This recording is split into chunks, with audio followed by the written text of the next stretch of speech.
మీరేం చేస్తారో తెలీదు. మగధీరుడు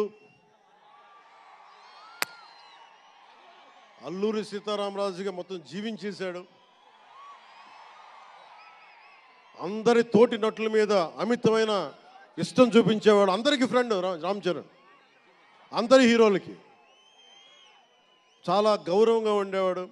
సంవత్సరానికి 100 రోజులు మా నాన్న ఏ పేరు మీద ఏం తలుచుకొని పెట్టాడో తెలియదు, కానీ 100 రోజులు సంవత్సరంలో 365 రోజులు కనీసం 100 రోజులు అయ్యప్ప స్వామి మాలంటాడు, ఆంజనేయ స్వామి మాలంటాడు.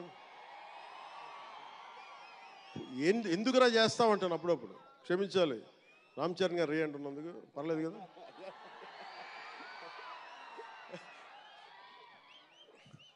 అంటే ఎందుకంటే నాకు బాధ్యత తప్పకుండా ఉండటానికి, నియంత్రించుకోవడానికి, అహంకారం రాకుండా ఉండటానికి ఎప్పుడు చూడండి చెప్పులు లేకుండా ఉంటాడు. అంటే నాకే అనిపిస్తుంది నేనే కనీసం నేను వేసుకునే చెప్పులు కూడా వదిలేడానికి ఇబ్బంది పడతాను అప్పుడప్పుడు.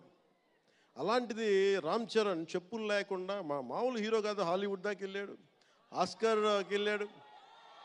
అక్కడికి వెళ్ళి ఎంత గుండె ధైర్యం అంటే నేను చెప్పులు వేసుకుంటా, అవసరమైతే మంచి సూటు బూట్ వేసుకుని తయారవుతాడు, లేదంటే అయ్యప్ప స్వామి మాలేసుకుని కనిపిస్తూ ఉంటాడు. అంటే వ్యక్తిత్వంలో ఎంత బలం ఉండాలి ఆ వ్యక్తికి. అందుకని అలాంటి రామ్ చరణ్ మంచి 16 అణాలు తెలుగువాడు, మా బంగారం, నా తమ్ముడు. ఒక తల్లికి పుట్టకపోయినా కానీ నా తమ్ముడు. ఎప్పుడు ఎదిగే కొద్దీ ఒదిగుండేవాడు.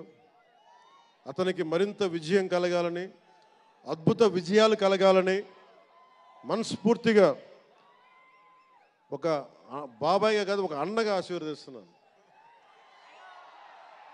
I love you, Ram Charan. I love you all.